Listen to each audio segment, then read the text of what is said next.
Welcome to our channel. Today we how to authenticate Copyscape integrations for plagiarism checks, detailed guide step by step clearly. Begin by visiting the Copyscape website. Create an account if you haven't done so already.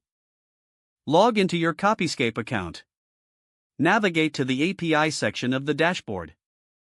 Locate your API key, which is essential for integration. Copy your API key to your clipboard. Next, open the application or platform where you want to integrate Copyscape. Find the Settings or Integrations section within the platform. Look for the option to add a new API integration. Paste your Copyscape API key into the designated field. Ensure that you input the key accurately without any extra spaces.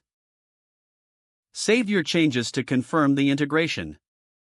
Test the integration by running a plagiarism check.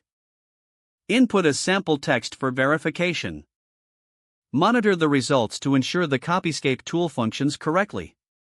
If you encounter any issues, double-check your API key in connection settings. Refer to the Copyscape documentation for troubleshooting tips.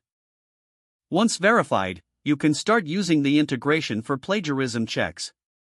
Repeat this process for any additional platforms you wish to connect with Copyscape. Stay informed about any updates to the Copyscape API for enhanced features. Regularly review your account settings to maintain seamless integration. If the page does not load, refresh the browser or try again in a private or incognito window. Make sure you are using the correct email address, then retype it carefully to avoid small typos. If your password is not accepted, use the reset option and create a new strong password you can remember. Check your spam folder for verification or security emails, then complete any requested confirmation steps. Enable two-factor authentication if available to improve account security and reduce unauthorized access risk. After signing in, review your profile details so your contact information and settings are accurate and current. If you see an error message, note it down and try again after restarting your device and internet. Don't forget to like this video and subscribe to our channel for more step-by-step tech guides.